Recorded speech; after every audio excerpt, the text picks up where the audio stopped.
ಏನು ಸರ್ ಇದು? ಇದು ನಮ್ಮ ಮಣ್ಣುಗಳ ವೈವಿಧ್ಯತೆ ತೋರಿಸೋ ಒಂದಿದು. ಬೇರೆ ಬೇರೆ ಭಾಗಗಳ ಮಣ್ಣುಗಳು ಕೆಲವೆಲ್ಲ ಇಲ್ಲಿಂದನೇ ಇದ್ದಾವೆ, ಕೆಲವು ನಮ್ಮ ರಾಜ್ಯದ ಬೇರೆ ಪ್ರದೇಶಗಳಿಂದ ಮಣ್ಣು ತಂದಿದ್ದೀವಿ. ಮಣ್ಣಿನ ವೈವಿಧ್ಯತೆ ತೋರಿಸ್ಲಿಕ್ಕೆ ಒಂದು ಪ್ರಯತ್ನ ಮಾಡ್ತಿದ್ದೀವಿ. ಇವತ್ತು ಮಣ್ಣಿನ ಪಾಠಶಾಲೆ ಇದೆ ಈ ಸಂಜೀವಿನಿ ನ್ಯಾಚುರಲ್ ಫಾರ್ಮಲ್ಲಿ. ಮಣ್ಣಿನ ಪಾಠಶಾಲೆ ಅಂತ ಮಾಡ್ತಾ ಇದ್ದೀವಿ. ಈ ಪಾಠಶಾಲೆಯಲ್ಲಿ ನಮ್ಮ ರೈತರ ಮಣ್ಣುಗಳು ಹೇಗಿರಬೇಕು ಅಂತ ತೋರಿಸೋ ಪ್ರಯತ್ನ ಮಾಡ್ತಾ ಇದ್ದೀವಿ. ಈ ಮಣ್ಣಿನ ನಾವು ಜೋಡಿಸ್ತಾ ಇರೋದು ಬೇರೆ ಬೇರೆ ಮಣ್ಣಿನ ಮಾದರಿಗಳು.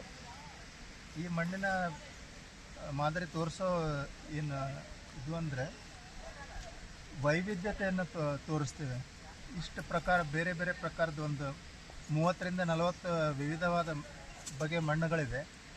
ಆ ಮಣ್ಣು ಇಷ್ಟು ವೈವಿಧ್ಯತೆ ಇದ್ದಾಗ ನಮ್ಮ ರೈತರು ತಮ್ಮ ಹೊಲ ತೋಟಗಳಲ್ಲಿ ವಿವಿಧ ಪ್ರಕಾರದ ಬೆಳೆಗಳನ್ನು ಬೆಳೆಸಬೇಕಂತ ತೋರಿಸೋ ಪ್ರಯತ್ನ ಮಾಡ್ತೀವಿ. ಅದ್ರ ಜೊತೆ ಮಣ್ಣಿನ ರಚನೆ ಹೇಗಿರುತ್ತೆ, ನಾವು ಮಣ್ಣನ್ನು ಜೀವಂತ ಮಣ್ಣು ಅಂತ ಹೇಳ್ತೀವಿ, ಲಿವಿಂಗ್ ಸಾಯಿಲ್ ರಚನೆ ಏನು, ಅದ್ರ ಬಗ್ಗೆ ತೋರಿಸ್ಕೊಡ್ತೇವೆ. ರೈತರು ತಮ್ಮ ಮಣ್ಣನ್ನು ಹೇಗೆ ಪರೀಕ್ಷೆ ಮಾಡಬೇಕು, ಭೌತಿಕ ಪರೀಕ್ಷೆ ಮತ್ತು ಜೈವಿಕ ಪರೀಕ್ಷೆಗಳನ್ನು ಹೇಗೆ ಮಾಡಬೇಕಂತ ಅದನ್ನು ತೋರಿಸ್ಕೊಡ್ತೇವೆ. ಇವತ್ತಿನ ವಿಶೇಷತೆ ಏನಂದರೆ, ಇದು ಕಾಡು ಥರ ಬೆಳೆದಿರೋ ತೋಟ. ನಮ್ಮ ಚಂದ್ರಶೇಖರ ರೆಡ್ಡಿಯವರು ತಮ್ಮ ತೋಟವನ್ನು ಕಾಡನ್ನು ಮಾಡಿದ್ದಾರೆ. ಈಗ ಸುಮಾರು ಮೆಡಿಸಿನಲ್ ಪ್ಲ್ಯಾಂಟ್ಸ್ ಇದೆ. ಅದರಲ್ಲಿ ಮುಖ್ಯವಾಗಿರೋದು ಒಂದು 40ಕ್ಕಿಂತ ಜಾಸ್ತಿ, 40ರಿಂದ 45 ಅರ್ಜುನ ಮರಗಳಿದ್ದಾವೆ.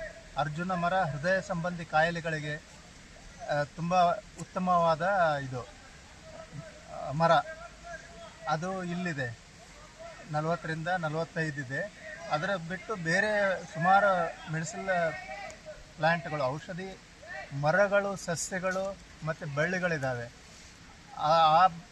ಇದನ್ನು ತೋರಿಸೋಕ್ಕೆ ಇಲ್ಲಿ ಮಣ್ಣಿನ ಪಾಠಶಾಲೆ ಮಾಡ್ತಾ ಇದ್ದೇವೆ. ಆಮೇಲೆ ನಾವು ನಿಸರ್ಗಕ್ಕೆ ನಮ್ಮ ತೋಟವನ್ನು ಬಿಟ್ಟುಕೊಟ್ಟಾಗ ಅದು ಹೇಗೆ ಪರಿವರ್ತನೆ ಆಗುತ್ತೆ, ನಾವು ಅದನ್ನು ತೋರಿಸೋ ಒಂದು ಸಣ್ಣ ಪ್ರಯತ್ನ. ಈ ಮರಗಳಿಂದ ಬಿದ್ದ ತಪ್ಪಲಿಂದ ಹೇಗೆ ಆರ್ಗ್ಯಾನಿಕ್ ಕಾರ್ಬನ್ ಆಗುತ್ತೆ, ಮಣ್ಣು ಪರಿವರ್ತನೆ ಹೇಗಾಗುತ್ತೆ ಅದನ್ನು ತೋರಿಸ್ತೀವಿ. ಇದು ತುಂಗಭದ್ರಾ ದಂಡೆ ಪಕ್ಕದಲ್ಲಿ ತುಂಗಭದ್ರಾ ನದಿ ಹರಿತಾ ಇದೆ, ಕಾಣ್ತಿರ್ಬೋದು ನಿಮಗೆ. ಆ ನದಿ ಪಕ್ಕದಲ್ಲಿ ನಾವಿದ್ದೇವೆ. ಈ ನದಿ ತುಂಬಿ ಬಂದಾಗ ಇಲ್ಲಿ ನದಿ ನೀರಿಂದ ಕೊಚ್ಚಿ ಹೋಗುತ್ತೆ. ಆದರೆ ಮತ್ತೆ ಒಂದು 3-4 ತಿಂಗಳಲ್ಲೇ ಮಣ್ಣು ಸರಿಪಡಿಸೋ ಪ್ರಯತ್ನ ಮಾಡುತ್ತೆ ನಿಸರ್ಗ. ಪ್ರತಿ ವರ್ಷ ಆಗುತ್ತೆ, ಆದರೆ ಮಣ್ಣು ಯಾವತ್ತೂ ಹಾಳಾಗಲ್ಲ, ಮಣ್ಣು ಹಾಗೇ ಇರುತ್ತೆ. ಅದನ್ನು ತೋರಿಸೋ ಪ್ರಯತ್ನ ಮಾಡ್ತೇವೆ. ಆಮೇಲೆ ಇದ್ರ ಪಕ್ಕದಲ್ಲೇ ಋಷಿಮುಖ ಪರ್ವತ ಇದೆ. ನಾವು ಋಷಿಮುಖ ಪರ್ವತದ ಎದುರುಗಡೆನೇದ್ದೇವೆ. ಅಲ್ಲೂ ಕೂಡ ಒಂದು ಅರ್ಧ ಗಂಟೆ ಸುತ್ತಾಡಿ ಅಲ್ಲಿ ಏನೇನು ಜೀವ ವೈವಿಧ್ಯತೆ ಇದೆ ಅದನ್ನು ತೋರಿಸ್ತೀವಿ. ಜೀವ ವೈವಿಧ್ಯತೆ ಅಂದರೆ ಸಸ್ಯಗಳ ಕೂಟ ಏನಿದೆ ಅದನ್ನು ತೋರಿಸೋ ಪ್ರಯತ್ನ ಮಾಡ್ತೇವೆ. ತುಂಬ ಒಳ್ಳೆಯ ಜಾಗ ಇದು. ಈ ಜಾಗದಲ್ಲಿರೋ ಸಸ್ಯ ವೈವಿಧ್ಯತೆಯನ್ನು ತೋರಿಸೋಕೆ ಪ್ರಯತ್ನ ಮಾಡ್ತೇವೆ. ಇದೇ ನಮ್ಮ ಮಣ್ಣಿನ ಪಾಠಶಾಲೆ ಸಣ್ಣ ಒಂದು ಕಿರುಪರಿಚಯ.